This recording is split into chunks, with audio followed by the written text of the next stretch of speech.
f is equals to r by 2, first formula ये था, है ना? या फिर इसको मैं r is equals to 2f भी लिख सकती हूँ। दीदी इसका डेरिवेशन आता है क्या? साइन कन्वेंशन देख लो आप, साइन कन्वेंशन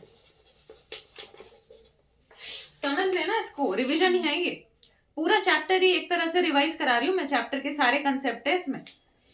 इसका डेरिवेशन आता है क्या? हाँ, अरे दीदी इंसिडेंट रे है यहाँ पे, इंसिडेंट रे, इंसिडेंट रे की डायरेक्शन में हम पॉजिटिव लेंगे, इंसिडेंट रे की अपोजिट डायरेक्शन में, ठीक है, इंसिडेंट रे की डायरेक्शन में पॉजिटिव लेंगे, इंसिडेंट रे की अपोजिट डायरेक्शन में नेगेटिव लेंगे। और डायरेक्शन हमेशा कहाँ से मेजर करना है? पोल से मेजर करना है। जैसे कि यहाँ पर मैंने लिया फोकस, ठीक है, मुझे फोकल लेंथ चाहिए, तो पोल से पीछे जा रहे हैं, तो इंसिडेंट रे की अपोजिट डायरेक्शन में तो नेगेटिव हो जाएगा, इस तरह से मेजर करना है। दूसरा पॉइंट ये क्या है? प्रिंसिपल एक्सिस है, प्रिंसिपल एक्सिस के ऊपर जाएंगे तो पॉजिटिव लेंगे, प्रिंसिपल एक्सिस के नीचे जाएंगे नेगेटिव लेंगे। बस ये चार चीजें याद रखनी है। इंसिडेंट रे की डायरेक्शन में पॉजिटिव, पोल से मेजर करना है, इंसिडेंट रे की डायरेक्शन में पॉजिटिव, इंसिडेंट रे की अपोजिट डायरेक्शन में नेगेटिव, प्रिंसिपल एक्सिस से ऊपर पॉजिटिव, प्रिंसिपल एक्सिस से नीचे नेगेटिव। अब इसी में दो तीन चीजें हैं जो हमें याद ही रखनी है कि हमेशा u is always negative, object distance हमेशा नेगेटिव होगा क्योंकि ऑब्जेक्ट को हम इसी साइड रखेंगे, तो u is always negative, always. और एक और चीज हमें याद रखनी है कि कॉनकेव, कॉनकेव चाहे मिरर हो लेंस हो, मिरर या फिर लेंस, सबके लिए फोकल लेंथ हमेशा नेगेटिव आएगी। कॉन्वेक्स, कॉनकेव, मिरर हो लेंस हो, फोकल लेंथ ऑलवेज हमेशा नेगेटिव। कॉन्वेक्स, कॉन्वेक्स मिरर हो या फिर लेंस हो, दोनों के लिए फोकल लेंथ ऑलवेज पॉजिटिव। इसको याद करने की ट्रिक भी है, ये x दिख रहा है, कॉन्वेक्स का x, इस x को घुमा दो तो पॉजिटिव बन गया, तो कॉन्वेक्स मिरर या फिर कॉन्वेक्स लेंस की फोकल लेंथ हमेशा पॉजिटिव होगी। ये हमें ध्यान रखना है, ये तीन चीजें, ठीक है। फॉर्मूला थे हमारे मिरर फॉर्मूला, मिरर फॉर्मूला और लेंस फॉर्मूला, और lens formula, mirror formula, lens formula. Mirror formula क्या था? 1/f equals to 1/v plus 1/u, positive आता था इसमें, पर लेंस फॉर्मूला में 1/f equals to 1/v minus 1/u, negative आता था इसमें। और मैग्निफिकेशन का formula height of image upon height of object या फिर माइनस v अपॉन u। इसमें magnification height of image upon height of object या फिर v अपॉन u, ठीक है। मिरर फॉर्मूला में मैग्निफिकेशन के फॉर्मूला में नेगेटिव आता है, पर फोकल लेंथ के फॉर्मूला में पॉजिटिव आता है, पर लेंस फॉर्मूला में मैग्निफिकेशन में पॉजिटिव आता है, फोकल लेंथ के फॉर्मूला में नेगेटिव आता है, ये ध्यान रखना। और एक दो फॉर्मूला और है मैग्निफिकेशन के, m is equals to f upon f minus u है एक, तो ये इसी को सॉल्व करके आएगा, और f minus v upon f है, ये दो फॉर्मूला है। एनसीईआरटी ने इसके डेरिवेशन भी मेंशन कर रखे हैं जो शायद अपन ने करे भी थे, पर इतने इंपॉर्टेंट नहीं है। अब केसेस ऑफ मैग्निफिकेशन क्या थे? केसेस क्या थे? अगर मैग्निफिकेशन पॉजिटिव है तो इमेज कैसी बनेगी? वर्चुअल। देखो मैग्निफिकेशन क्या होता है? Height of image upon height of object, और इरेक्ट। Very good. ये तो क्या होगा? पॉजिटिव होगा, क्योंकि ऑब्जेक्ट की हाइट तो हमेशा प्रिंसिपल एक्सिस से ऊपर ही तो रखेंगे, ऑब्जेक्ट को हम हमेशा सीधा ही तो रखेंगे, तो इमेज हमें देखनी है, ये तो कांस्टेंट हो गया। अगर इमेज पॉजिटिव होगी, इमेज की हाइट यानी कि इमेज ऐसी बनी होगी सीधी, तभी तो मैग्निफिकेशन पॉजिटिव आएगा, यानी कि इमेज क्या होगी? इरेक्ट होगी, और इरेक्ट इमेज हमेशा क्या होती है? वर्चुअल होती है, तो virtual and erect, virtual and erect image बनेगी। मैग्निफिकेशन अगर नेगेटिव हुई तो इसका उल्टा इन्वर्टेड बनेगी, और इन्वर्टेड हमेशा रियल होती है, तो रियल एंड इन्वर्टेड बनेगी, रियल एंड इन्वर्टेड बनेगी।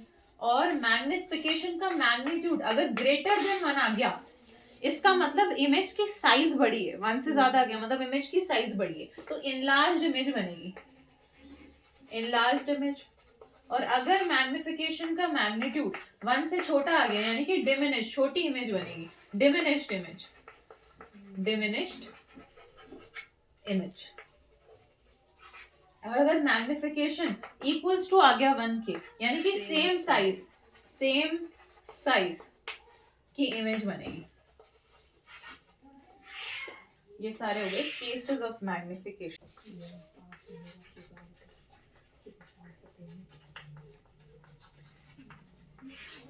ऐसे रिप्रेजेंट करते हैं μ21 या फिर इसी को μ21 ऐसे भी रिप्रेजेंट कर सकते हैं, कैसे भी रिप्रेजेंट कर सकते हैं। इसका मतलब refractive index of 2 with respect to 1, मतलब μ2 अपॉन μ1, यही होता है रिफ्रैक्टिव इंडेक्स का फॉर्मूला। और रिफ्रैक्टिव इंडेक्स वेलोसिटी यानी कि स्पीड ऑफ लाइट के इनवर्सली प्रोपोर्शनल होता है। तो इसको हम लिखते थे absolute refractive index is equals to c/v। c क्या था? Speed of light in air upon speed of light in medium, ठीक है। या फिर इसी को speed of light in air लिख सकते हैं, वैक्यूम लिख सकते हैं, क्योंकि सेम होती है स्पीड ऑफ लाइट एयर में और वैक्यूम में। ये हो गया एब्सोल्यूट रिफ्रैक्टिव इंडेक्स। अगर यहाँ पर है ना दो अलग अलग मीडियम आ गए, एयर नहीं हुआ, तो हम क्या लिखेंगे? μ21 is equals to v1 upon v2। Inverse proportion है ना, तो v2 तो नीचे आ गया, वैसे μ2 ऊपर था, क्योंकि इनवर्स प्रोपोर्शन है तो 2 वाला नीचे आ गया, v वाला ऊपर आ गया, ठीक है। ये होता है रिलेटिव रिफ्रैक्टिव इंडेक्स।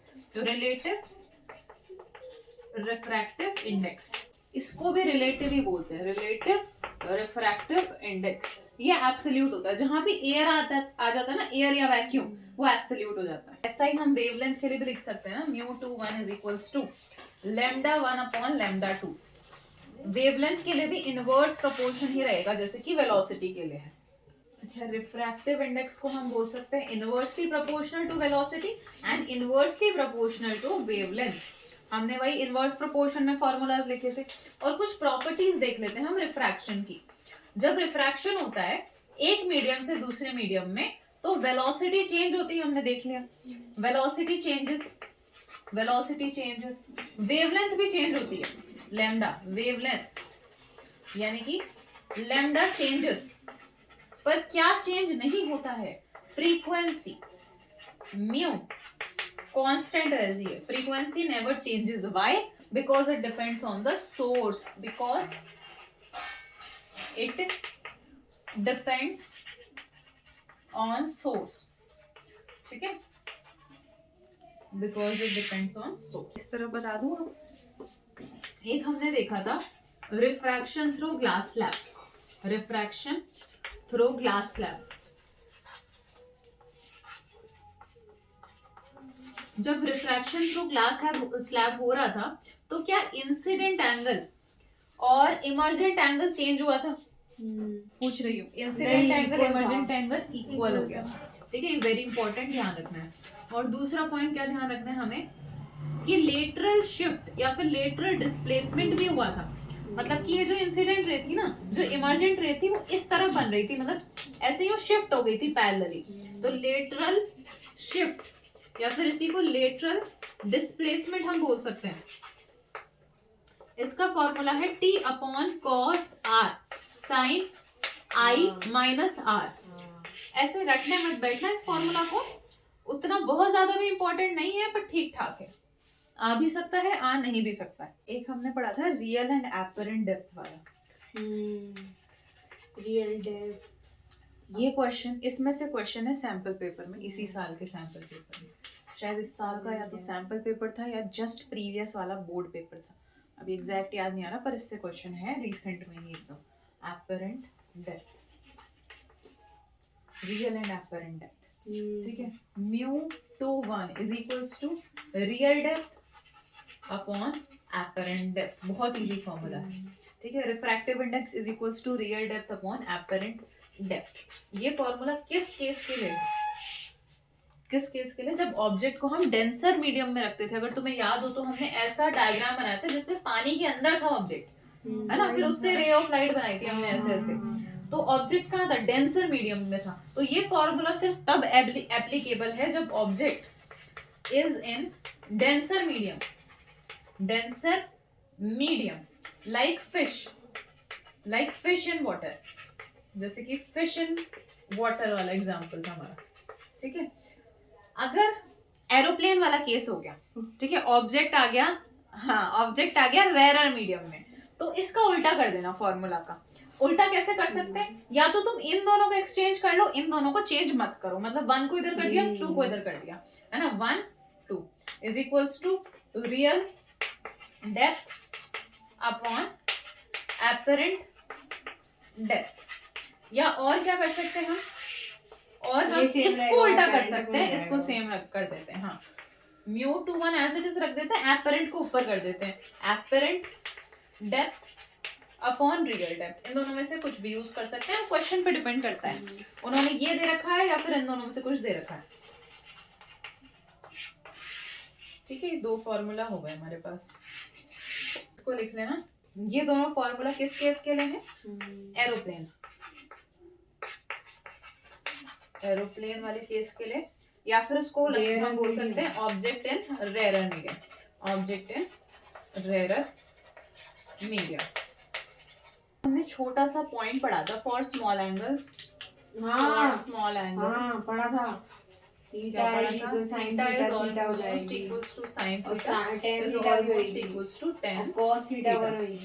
अच्छा, हमने ना ऐसे सरफेस बना के, ऐसे सरफेस बना के नहीं करवाया था रिफ्लेक्शन, डेरिवेशन था अपना कि है ना, रिफ्रैक्टिंग सरफेस से रिफ्लेक्शन था, याद है, रिफ्लेक्शन नहीं refraction through refracting surface from rarer to denser medium, याद है। तो refraction from rarer to denser, from rarer to denser,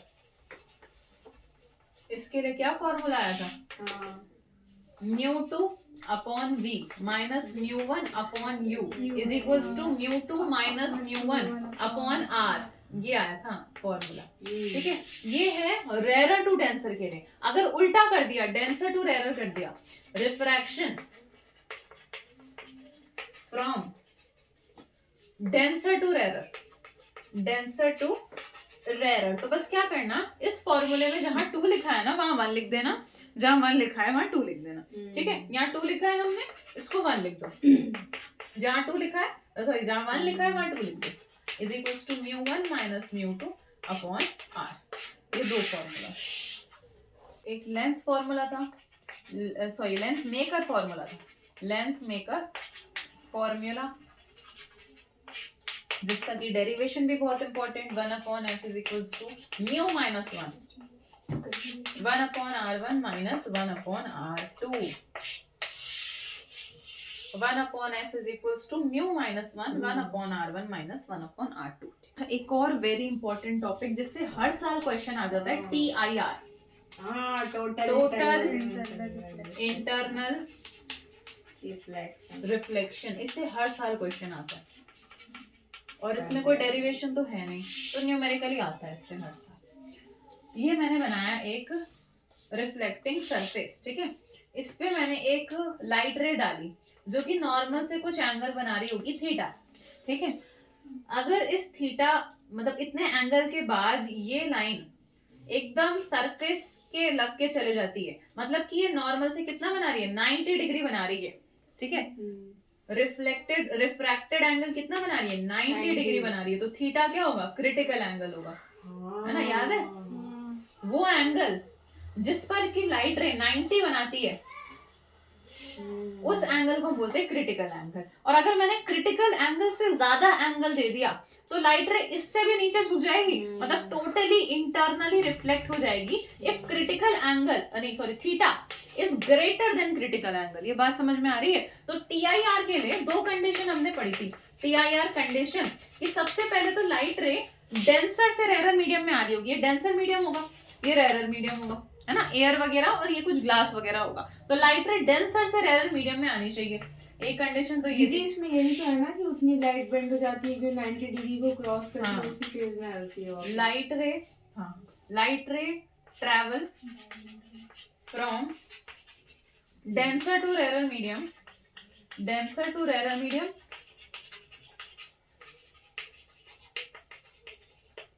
और जो सेकंड पॉइंट है कि angle of incidence angle of incidence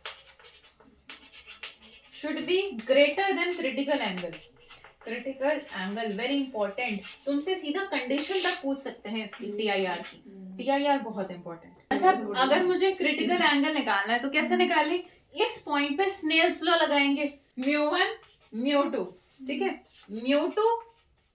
μ2 sin c is equals to μ1 sin 90 degree, ठीक है, ऐसे ही करेंगे। ये वापस बता देती हूँ मैं चाहूँ तो, μ2 sin c μ1 sin 90 degree, μ2 as it is रखा मैंने, है ना, sin c को नीचे भेज दिया और μ1 को इधर भेज दिया, μ1 और sin 90 तो 1 ही हो जाएगा, तो 1 अपॉन sin c, इसी को हम μ21 लिख सकते हैं is equals to 1 upon sin c। इस तरह से क्रिटिकल एंगल निकालना है। जरूरी नहीं है तुम इसी फॉर्मूला से निकालो, बेस्ट तरीका रहेगा स्नेल्स लॉ लगा लो, ज्यादा टाइम नहीं लगता है, क्योंकि ये फॉर्मूला ना थोड़ा तुम कंफ्यूज हो जाओगे, μ21 कहाँ आएगा 1 कहाँ आएगा, इससे बेटर है स्नेल्स लॉ लगा के डायरेक्ट क्वेश्चन सॉल्व हो जाएगा।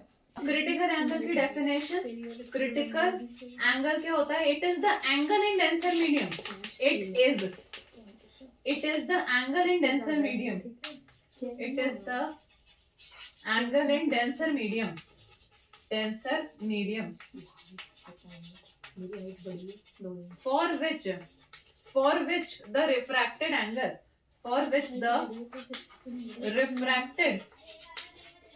angle becomes 90 degree, in rarer medium। मैंने अच्छा देखो, इसकी एप्लीकेशन क्या थी? TIR की एप्लीकेशन तो याद होगी, फर्स्ट क्या था? टोटली रिफ्रैक्टिंग प्रिज्म, याद होगा ये तो, इस पे क्वेश्चन आया है सर, टोटली रिफ्रैक्टिंग प्रिज्म। ऐसे प्रिज्म रखा था, इस पे लाइट आई थी कि हमको अगर इमेज को 90 डिग्री पे रोटेट करना है या फिर 180 डिग्री पे रोटेट करना है तो हम टोटली रिफ्रैक्टिंग प्रिज्म यूज कर सकते हैं, है ना, किया था ना। तो एक तो इसका एप्लीकेशन ये हो गया, दूसरा एप्लीकेशन बताया था ऑप्टिकल फाइबर वाला,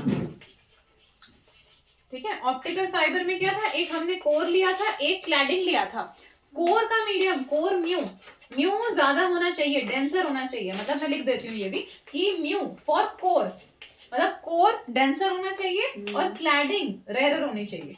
cladding, refractive index of core should be greater than cladding. ये ऑप्टिकल फाइबर था। एक और पढ़ा था एंडोस्कोपी। इसमें क्या था, डॉक्टर पेट में कोई दिक्कत आ जाती है तो डॉक्टर पेट में ऑप्टिकल फाइबर और कैमरा डालता है ताकि अंदर का देख सके। अच्छा, पावर ऑफ लेंस, इस पे भी क्वेश्चन आ सकता है। पावर ऑफ लेंस पे 2023 में ना बहुत क्वेश्चन पूछ लिए पावर ऑफ लेंस पे, तो इस साल रिपीट होने के चांस हैं। पावर ऑफ लेंस दीदी, फिर अब मैं पूरे साल यही करा देती। P is equals to 1/f metre.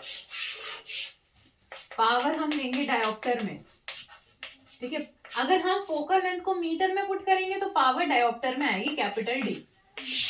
अब हम देख रहे हैं कॉम्बिनेशन ऑफ लेंस, ये तो आता है, इसी में से तो मेन आए थे क्वेश्चन कॉम्बिनेशन ऑफ लेंसेज से, ठीक है। कॉम्बिनेशन ऑफ लेंस में भी ना हमने दो केसेस पढ़े थे। एक तो इन कांटेक्ट, जब लेंसेज को ना एकदम ऐसे पास रखा है हमने, यूं एकदम चिपका के, इन कांटेक्ट, ठीक है।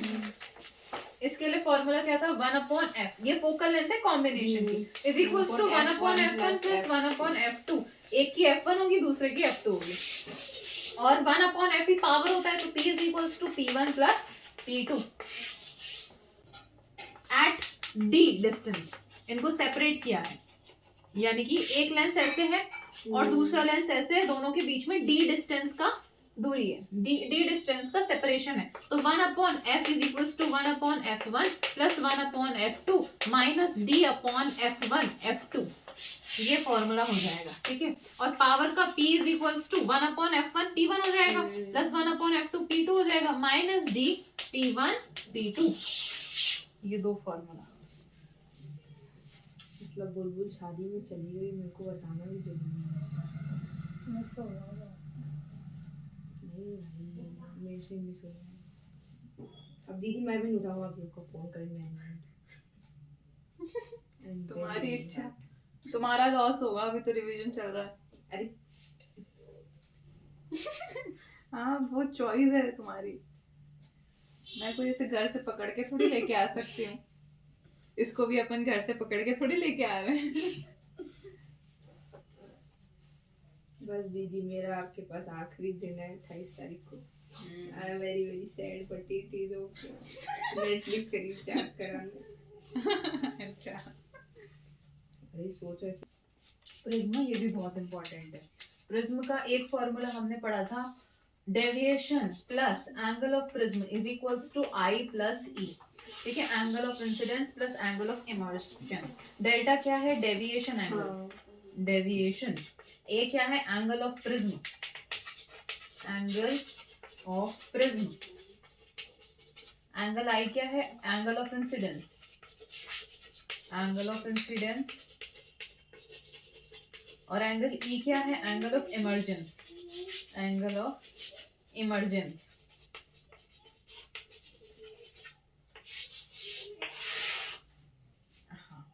और क्या था? हाँ, μ21 यानी कि refractive index is equals to sine A plus delta minimum upon 2 upon sine A by 2। ये एंगल था फॉर मिनिमम डेविएशन। कंडीशन है, इसको तभी यूज करेंगे जब क्वेश्चन में मेंशन हो, for minimum deviation, for minimum deviation. ठीक है, और मिनिमम डेविएशन के अंदर भी हमने बोला था for small angles, for small angles, for small angles delta minimum is equals to. अच्छा देखो, जैसे जैसे है ना हम एंगल बढ़ाते जाते हैं, मतलब एंगल ऑफ इंसिडेंस बढ़ाते जाते हैं, तो डेविएशन कम होता जाता है। पर एक पॉइंट होता है जब एंगल ऑफ इंसिडेंस और एंगल ऑफ इमर्जेंस बराबर हो जाते हैं, जिसके बाद फिर से डेविएशन बढ़ने लग जाता है। ये ग्राफ भी इंपॉर्टेंट है, ध्यान रखना है।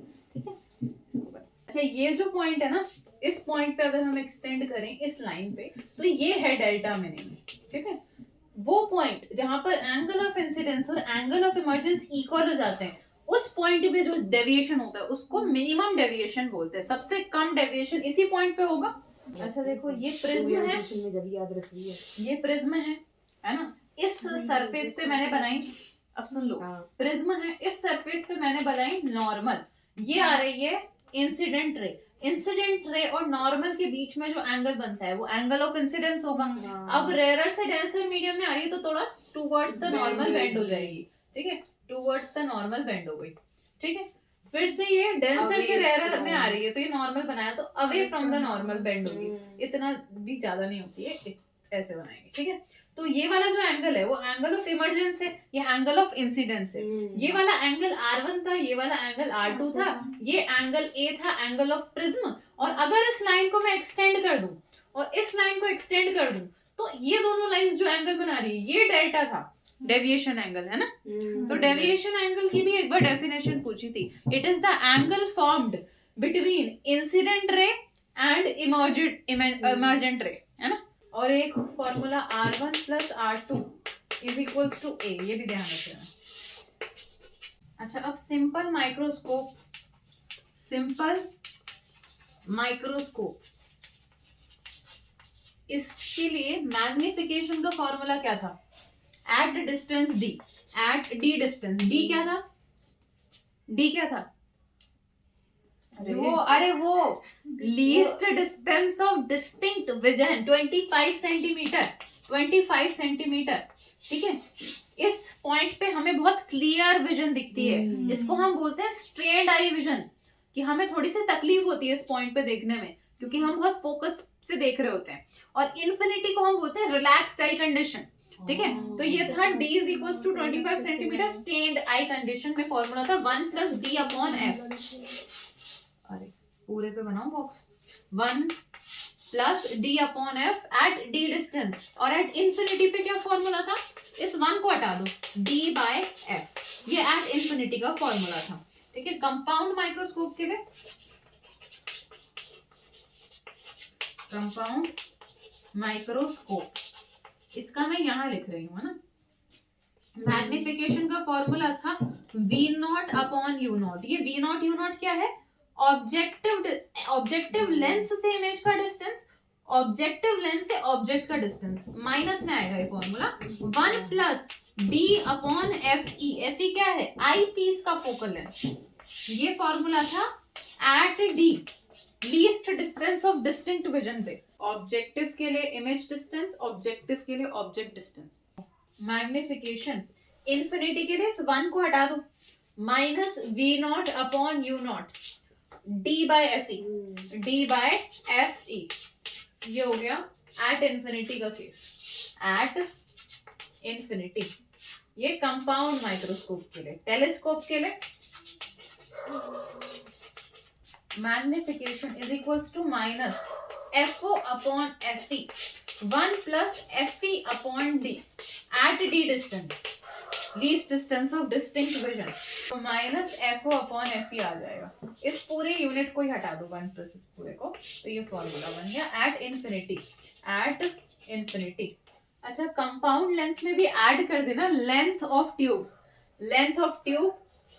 रुको, VE नहीं VO plus UE, length of microscope tube, इसको बोलते हैं लेंथ ऑफ माइक्रोस्कोप ट्यूब, इसको भी ऐड कर देना कंपाउंड वाले। Length of telescope tube FO plus FE। Minimum deviation का फॉर्मूला लिखाया था ना, उस मिनिमम डेविएशन के लिए कंडीशन लिख देना, कंडीशन फॉर मिनिमम डेविएशन।